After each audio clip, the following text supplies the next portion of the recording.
namanya. Status harus jelas. Saudara terima Yesus, status saudara adalah anak-anak Allah. Saudara anaknya Tuhan, bukan tetangga Tuhan. Say yes. Haleluya. Senang saudara? Senang? Ya. Saudara bukan tetangganya Tuhan. Saudara adalah anak-anak Tuhan. Dan karena saudara dan saya adalah anak, kita adalah ahli waris. Say yes. Saudara adalah ahli waris. Saudara, saya ajarkan hal ini yang amat sangat penting yang dilupakan banyak orang. Sebagai anak, saudara dan saya membangun hubungan yang benar. Ya, kita baca ini dulu 1, 2, 3. Berapa, sama-sama 1, 2, 3. Berapa besar kuasa dan berkat Allah mengalir ke dalam hidup saudara, tidak dipengaruhi oleh kuatnya doa saudara, melainkan kuatnya hubungan yang terbangun antara Anda sebagai anak dan Tuhan sebagai Bapa. Say yes. Ini adalah sesuatu yang sangat dalam. Perhatikan saudara. Bukan karena kuatnya doa saudara, tetapi karena kuatnya hubungan saudara dengan Tuhan. Nah, perhatikan baik-baik. Saudara, kalau saudara mempelajari mengenai kisah anak yang hilang dalam Injil Lukas pasal yang ke-15, saudara akan menemukan kisah itu mungkin sambil lalu, tapi saudara, saya ingin melihat dan menunjukkan kepada saudara di mana orang Kristen itu berada. Orang Kristen itu tinggal di dalam rumah Bapa tapi juga terhilang. Seperti anak sulung. Orang-orang yang tidak percaya itu seperti anak yang hilang. Mereka terhilang. Tapi orang Kristen itu terhilang di rumahnya sendiri. Karena sebagai anak kita, banyak orang Kristen lain tidak punya hubungan yang akrab dengan bapaknya. Di dalam dunia ada banyak anak tidak akrab dengan bapaknya. Kalau ngomong mesti berantem. Kalau ngomong mesti teriak-teriak. Kalau ngomong mesti kasar. Tidak pernah pergi dengan bapaknya nonton. Tidak pernah pergi keluar dengan bapaknya. Banyak bapak di dunia seperti itu. Dan banyak orang Kristen punya hubungan dengan bapak di surga tidak akrab. Dia terhilang di dalam rumahnya. Saudara, perhatikan satu hal yang sangat amat sangat penting. Saudara, yang paling saudara dan saya butuhkan sebagai anak adalah restu. Katakan restu. Kurang keras, restu. Pangestu. Perkenanan. Favor dari Bapa. Say yes. Say yes. Saudara, dalam kebudayaan Jawa khususnya, mendapatkan restu orang tua itu penting sekali. Sebetulnya dalam budaya Alkitab itu penting sekali. Saudara harus kawin atas restu orang tua, betul enggak? Karena restu orang tua itu adalah doa. Restu orang tua itu adalah berkat. Jadi tidak boleh mengabaikan restu orang tua.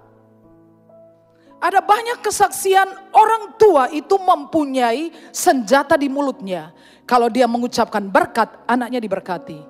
Kalau dia mengutuki, anaknya terkutuk, saudara. Kenapa? Karena dia memiliki otoritas. Amin, saudara? Amin. Betapa kita membutuhkan restu orang tua kita. Perkenanan. Nah, ini saudara, saya mengutip sebuah artikel yang ditulis oleh orang paling kaya saat ini selama 20 tahun berturut-turut di Hong Kong, namanya Lee Ka-shing. Menulis sebuah artikel judulnya adalah 3 jenis uang misterius. Kenapa disebut uang misterius? Karena uang itu kalau dibelanjakan tidak berkurang tapi tambah banyak ya. Mau tahu semuanya? Halo? Mau tahu? Mau tahu aja apa mau tahu banget? Kasih tahu enggak ya? Tapi saya kasih tahu yang kedua. Menurut orang kaya ini, uang yang misterius yang kedua adalah uang yang dibelanjakan untuk berbakti kepada orang tua. Dan dia katakan bahwa kalau engkau melihat hidup seseorang yang kerjanya gonta-ganti pekerjaan gak jelas, perhatikan hubungannya dengan orang tuanya. Dan dari hasil survei menunjukkan bahwa 500 orang tersukses di dunia itu adalah mereka yang berbakti kepada orang tua. Jadi kalau orang tua masih hidup, saudara berbaktilah kepada orang tua. Saudara lihat, restu orang tua saja dampaknya sampai di masa depan saudara. Apalagi restu Bapa di surga.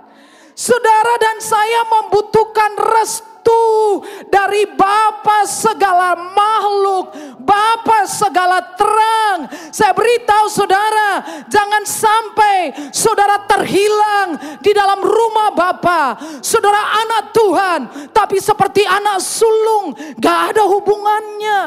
Kerja dari pagi sampai malam, pulangnya sudah kelelahan, tidak pernah ada pesta. Sampai dia bilang kepada Bapak, aku gak pernah dipestain. Bapaknya jawab dia, nak, kamu itu kan ya tiap hari sama aku. Banyak orang Kristen tiap hari di gereja, tiap hari melayani Tuhan. Tapi Bapak di mana, dia di mana? Karena Anda harus mengejar restu, pangestu, favor, perkenanan dari Tuhan. Say yes.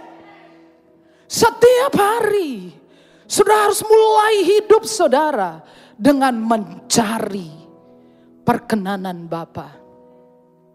Saya pergi ke Menara setiap jam 4 pagi dan saya duduk di sana, saya menunggu 1 jam, 2 jam. Kalau belum ketemu, saya bilang saya nggak pergi. Saya tidak akan pergi kemanapun sebelum engkau menyentuh saya. Saya tunggu tangannya terulur atas saya. Saya katakan saya tidak mau berurusan dengan manusia sebelum urusan saya beres dengan Tuhan. Setiap pagi saya duduk di kakinya. Saya tunggu sampai tangannya terulur. Saya bicara lagi tentang hadirat Tuhan. Ini bukanlah doa yang biasa kita lakukan. Kita datang lalu membawa list, daftar, mengajukan beberapa request, petition. Bukan saudara. Bukan.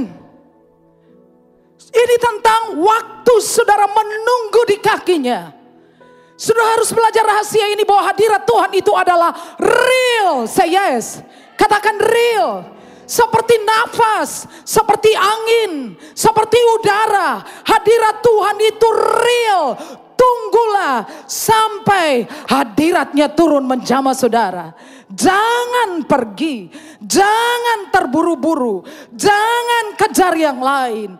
Tuhan tahu di mana ada padang rumput hijau dan di mana air yang tenang. Bukankah lebih baik saudara kejar Tuhan, saudara cari Tuhan, dan biarkan Tuhan mencari jalan untuk hidupmu. Say yes.